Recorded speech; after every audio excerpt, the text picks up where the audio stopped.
Pour la deuxième partie de l'épisode spécial Saint-Valentin, laissez-moi vous raconter la suite de l'incroyable histoire d'Agatha Christie, sa vie, ses amours et ses voyages en train. Bienvenue à bord, vous écoutez Train de nuit.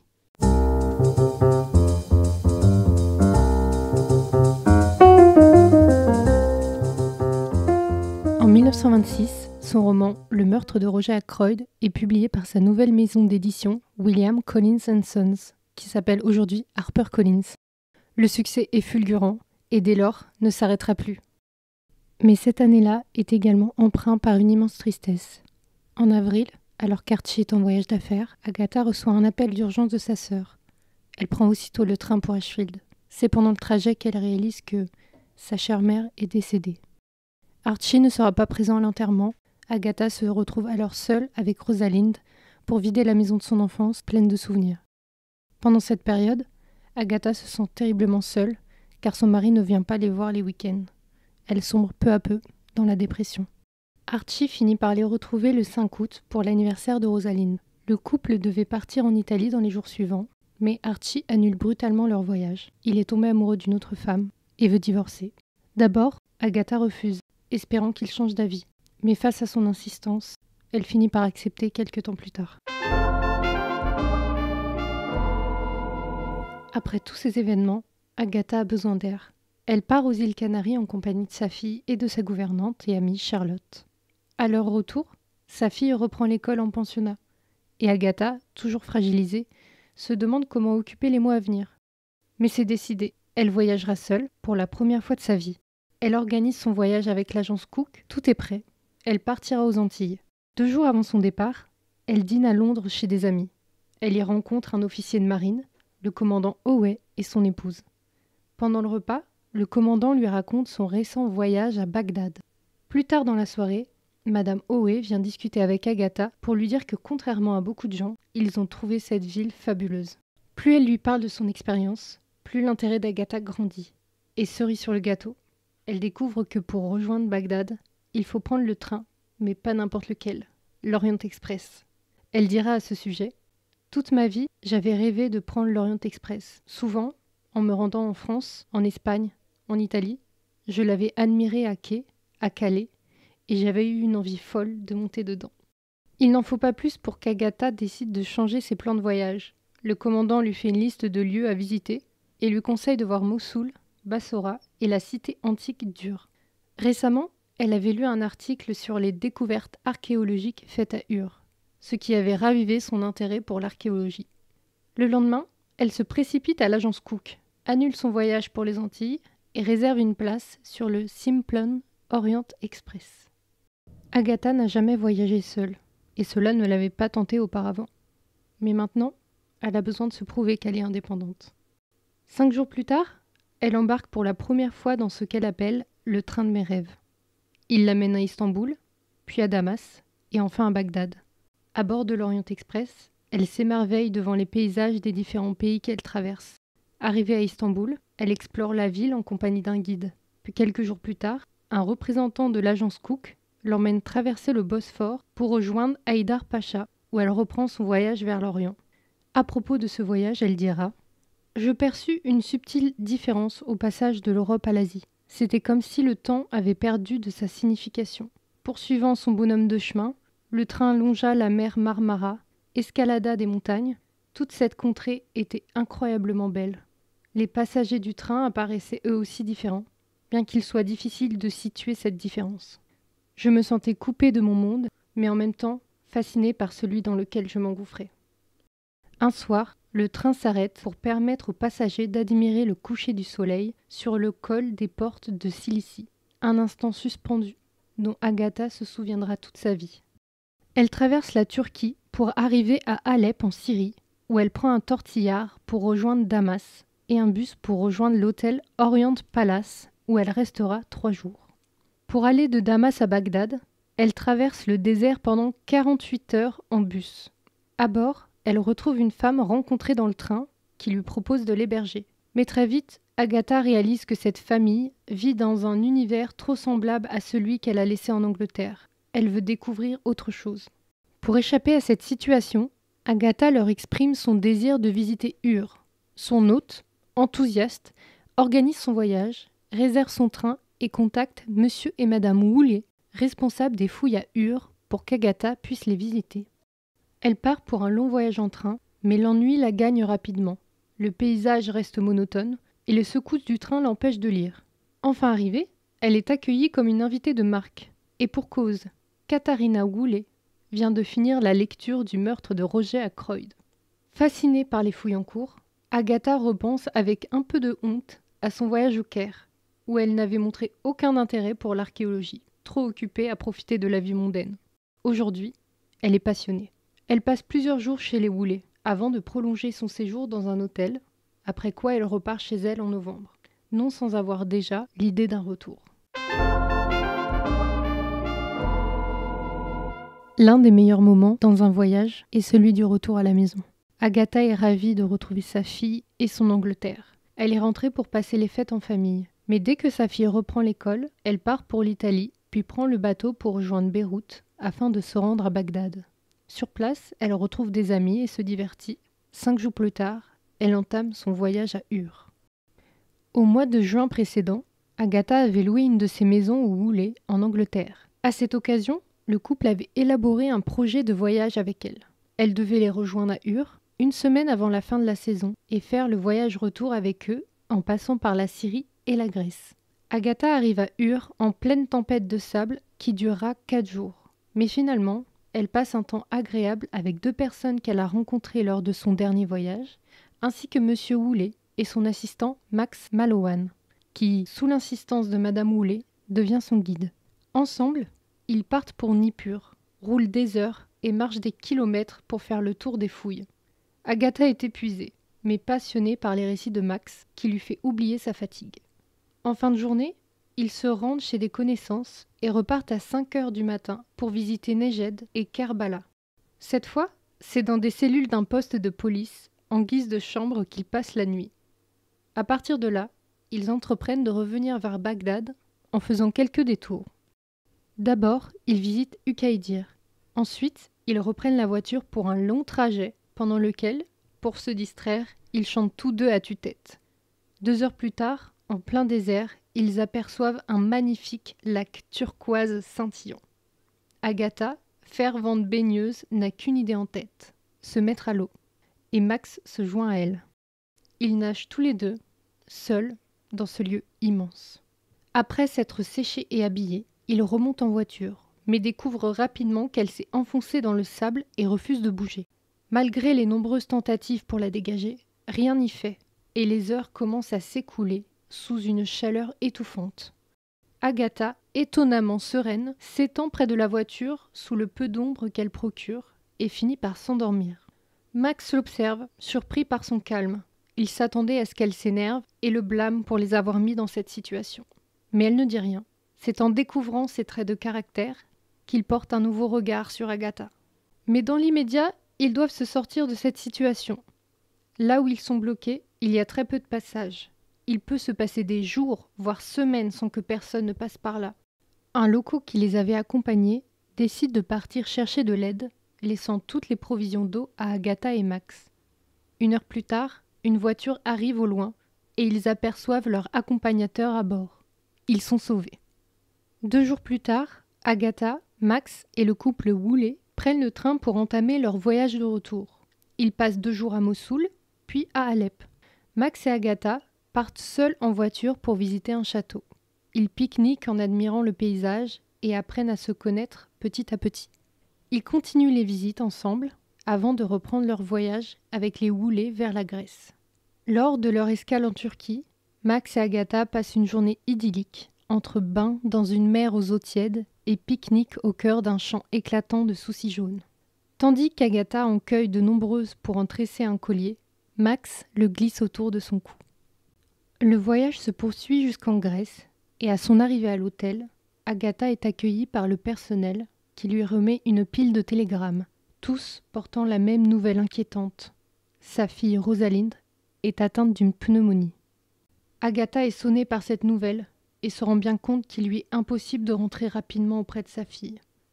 Ses amis s'activent pour trouver une solution pour la rapatrier le plus vite possible. Mais le sort s'acharne. Agatha, encore choquée par la nouvelle, se tord violemment la cheville en marchant dans la rue et se fait une sévère entorse. Elle n'arrive plus à marcher. Max, qui avait disparu depuis un moment, réapparaît avec une bande pour la cheville d'Agatha. Il annonce qu'il ne poursuit pas son voyage avec les Woolley. Il désire accompagner Agatha sur le chemin du retour, pour faire tout ce qu'il faudra pour l'aider. Elle écrira plus tard à ce propos « Cela semblait trop beau pour être vrai. Je le découvris alors, et cela ne se démentit jamais par la suite. La personne merveilleuse qu'est Max. Un homme très discret, qui n'exprime pas sa sympathie par des mots, mais par des actes. Il fait exactement ce que vous attendez, et c'est le meilleur réconfort qui soit. » Cependant, le voyage ne sera pas de tout repos. À Milan, une nouvelle mésaventure arrive. Alors qu'ils descendent du train lors d'une pause, le conducteur les prévient que le train repart dans 20 minutes. Ils partent donc 5 minutes, acheter des oranges, mais à leur retour, le train n'est plus là. C'est alors une véritable course-poursuite qui débute. Après avoir loué une voiture en urgence, ils roulent à toute allure pour tenter de rattraper le train. Et après une succession d'espoirs et de désillusions, ils arrivent enfin à le rattraper. Applaudis par les passagers de leur wagon, ils remontent à bord. C'est ainsi qu'ils finissent le trajet ensemble, à bord de l'Orient Express. Ils descendent à Paris, où Max rejoint sa mère. Agatha, elle, continue son trajet pour l'Angleterre. N'ayant pas eu de nouvelles de Rosaline depuis 5 jours, elle arrive paniquée à Londres. Mais c'est avec un grand soulagement qu'une fois sur place, elle apprend que Rosaline se remet bien. Après avoir séjourné chez sa mère en France, Max retourne en Angleterre car il est embauché au British Museum. Il demande à Agatha de le contacter si elle prévoit de se rendre à Londres, afin qu'ils puissent se revoir. À ce moment-là, Agatha se trouve à Ashfield et n'a aucune intention de se rendre à Londres dans l'immédiat. Mais peu de temps plus tard, son éditeur organise une grande réception au Savoy, où il espère voir Agatha, même si elle n'aime pas ce genre d'événement. Elle saisit l'occasion pour voir Max à Londres. Elle prend le train de nuit pour arriver le matin afin de prendre le petit déjeuner avec Max, dans une de ses maisons près de la ville. Ils se retrouvent comme s'ils ne s'étaient jamais laissés, et décident de se rencontrer à nouveau dans sa maison familiale. Max vient donc passer un week-end à Ashfield. Avec Agatha et Rosaline, ils partent pique-niquer sous la pluie avant de jouer à des jeux tous ensemble. Agatha se rend compte de la solidité de leur amitié et à quel point ils se comprennent. Un soir, alors qu'Agatha est déjà au lit, Max frappe à la porte de sa chambre, un livre à la main. Elle l'invite à entrer. Il dépose le livre sur sa table de chevet, s'assoit au pied du lit, la contemple un instant, puis lui demande de l'épouser. Elle est extrêmement surprise, n'ayant jamais pensé qu'il pouvait avoir ce type de relation. En réalité, rien ne lui ferait plus plaisir. Agatha est très attachée à Max, mais elle hésite, car elle a 15 ans de plus que lui. Elle est divorcée, et elle est anglicane, et lui catholique. Ils discutent toute la nuit, sans arriver à une conclusion. Le lendemain, Agatha emmène Max à la gare pour qu'il rentre en France. Au moment de partir, il lui dit « Je crois que vous accepterez de m'épouser, vous savez, quand vous aurez bien réfléchi. » Agatha rentre chez elle, et comme elle le fait souvent, demande l'avis de Rosaline sur la situation. Très naturellement, elle lui dit qu'elle aime beaucoup Max, beaucoup plus que ses autres prétendants. Elle pense que c'est le meilleur choix à faire, et clôture sa réflexion en ajoutant que son chien, Peter, apprécie également Max. Les semaines suivantes, Agatha se trouve perturbée, incapable de prendre une décision.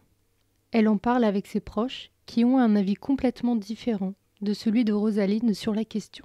Toujours indécise, Agatha dit à Max qu'il se trompe en voulant l'épouser, et qu'il devrait bien réfléchir. Max lui répond alors qu'au cours de ses 3 mois en France, il n'a cessé d'y réfléchir, et qu'il s'était dit qu'en la retrouvant, il serait enfin fixé. À ce moment-là, il ajoute « Eh bien, je ne me suis pas trompé.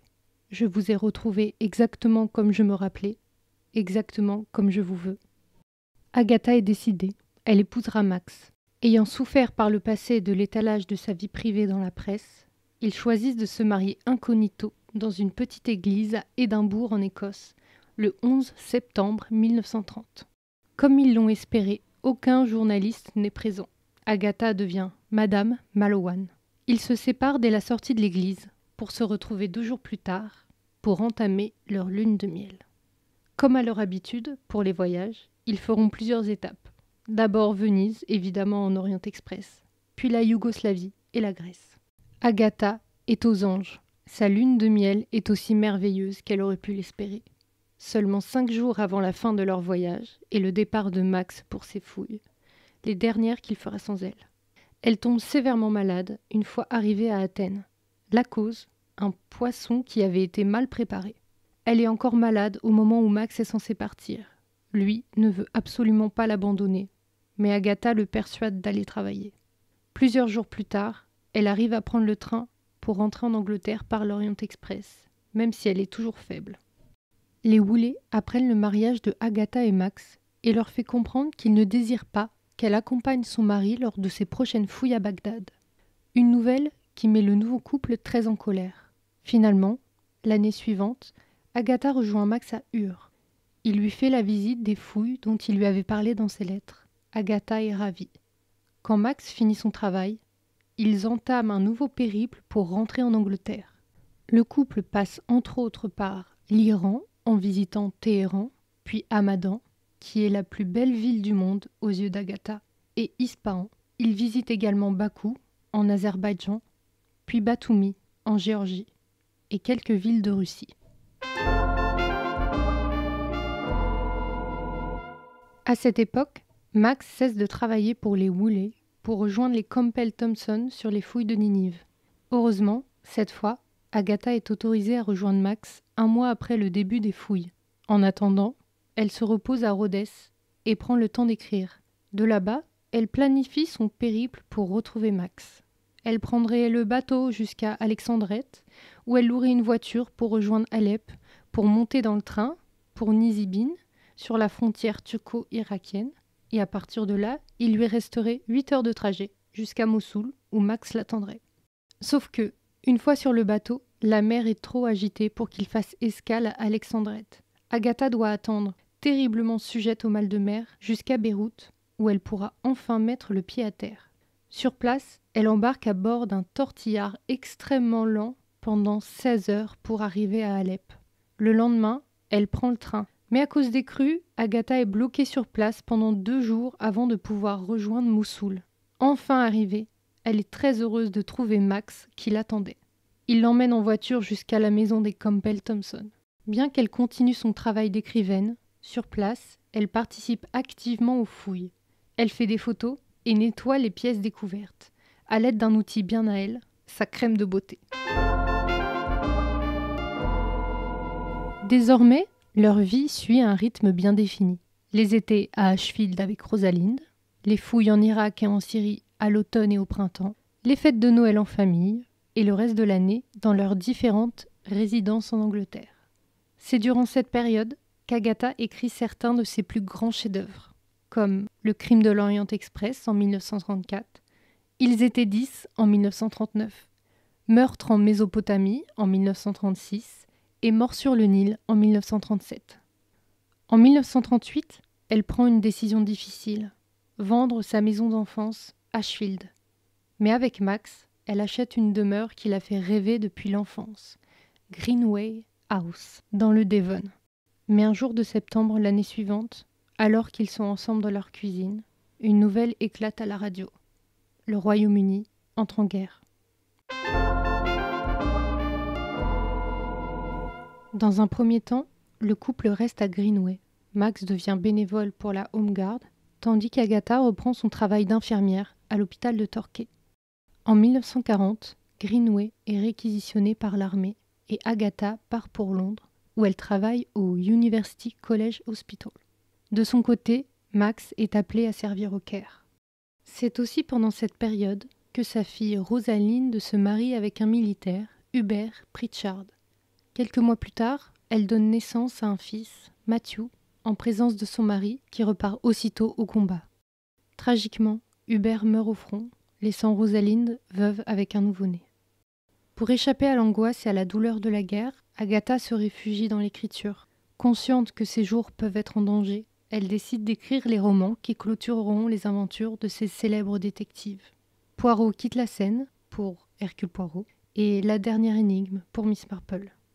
Ces manuscrits sont placés en lieu sûr pour qu'ils soient publiés au moment voulu. En seulement 3 jours, elle écrit également un roman introspectif, Loin de vous ce printemps, sous le pseudonyme Marie Westmacott. Un livre non policier où l'on suit une femme coincée dans un relais en Orient à cause d'une inondation. Pendant ce temps, Max est toujours au Caire et Agatha ne supporte plus l'attente. Elle tente de trouver un moyen pour le rejoindre, mais n'y parvient pas. Son mari et leur voyage lui manquent terriblement. Elle écrit alors un livre sur leur quotidien sur les fouilles en Moyen-Orient, qu'elle publie sous le nom de Agatha Malowan, qui s'intitule « Dis-moi comment tu vis ». Puis un jour, elle reçoit enfin une lettre de Max. Il rentre bientôt. En attendant, elle décide d'aller voir sa fille et rentre en train de nuit un dimanche soir. À bord, il fait un froid de canard, et en arrivant à la gare de Paddington, aucun moyen de transport n'est disponible à cause de la guerre. Elle réussit finalement à prendre un métro et après une bonne marche, rejoint son domicile. Lorsqu'elle arrive chez elle, épuisée et frigorifiée, elle pose ses affaires et met des harengs à cuire. Soudain, elle entend des bruits étranges dehors, des sortes de bruits de casserole. Intriguée, elle se penche à la fenêtre et aperçoit un homme chargé comme une mule. C'est Max. Elle ouvre la porte et, dans l'émotion des retrouvailles, oublie ses harengs sur le feu. Ils passent donc la soirée à déguster du hareng calciné, heureux d'être enfin réunis. Et comme un bonheur n'arrive jamais seul, peu de temps après, Agatha reçoit ses droits d'auteur américains qui la mettent définitivement à l'abri du besoin. Après la guerre, Agatha se tourne vers le théâtre. Déçue par les adaptations de ses romans, elle décide de les écrire elle-même. En parallèle, elle publie un nouveau roman chaque Noël, une tradition surnommée A Christie for Christmas. En 1947, elle est sollicitée par la BBC pour écrire une pièce radiophonique pour un événement en l'honneur de la reine Mary, une grande admiratrice de son travail. C'est ainsi qu'elle crée 3 souris aveugles. Une fois diffusée, certaines personnes l'invitent à transformer cette pièce radio en roman. Mais Agatha a une autre idée en tête, en faire une pièce de théâtre. En effet, elle s'était déjà essayée à la tâche en faisant dans son roman Le Vallon une pièce de théâtre qui avait eu un certain succès. Elle crée alors La Souricière, The Mousetrap en anglais. Sa pièce est jouée pour la première fois en 1942 et c'est un succès sans précédent. Mais le mot succès n'est certainement pas le plus adéquat pour qualifier La Souricière, car c'est du jamais vu. De son vivant, Agatha a l'occasion de fêter les 10 ans de sa pièce qui s'est jouée sans interruption à Londres. C'est un record. Mais ce n'est pas tout, car depuis, la pièce n'a cessé d'être jouée dans la capitale anglaise et c'est toujours le cas aujourd'hui. C'est la pièce la plus longtemps jouée dans l'histoire du théâtre anglais. Et ce n'est pas fini, car elle détient un second record, celui d'être la première femme à avoir 3 pièces dont elle est l'auteur, jouées en même temps à Londres. En 1947, c'est au tour de Max de recevoir les honneurs. Il devient le premier président d'archéologie de l'Asie occidentale à l'Institut d'archéologie de l'Université de Londres et par la suite le nouveau directeur de l'école britannique d'archéologie en Irak. En 1948, après 10 ans de pause, le couple reprend les fouilles ensemble. À ce moment-là, il n'est plus question de prendre l'Orient Express, car il est devenu plus cher que l'avion, même si Agatha trouve les voyages en avion terriblement ennuyeux. Il y avait un seul endroit au monde où Max voulait mener des fouilles, Nimrud. Ils y parviennent finalement et y font des découvertes incroyables, mettant en lumière l'importance historique du site et certains des plus beaux objets, aujourd'hui exposés dans des musées à travers le monde. Max écrit un livre sur ce sujet, Nimrud et ses vestiges. Et c'est à ce moment-là qu'Agatha commence à écrire son autobiographie, qu'elle terminera une 15aine d'années plus tard. En 1971, Agatha reçoit l'une des plus hautes distinctions britanniques. La reine Élisabeth II la fait dame commandeur de l'ordre de l'Empire britannique, un ordre de chevalerie du système honorifique britannique établi en 1917 par le roi George V.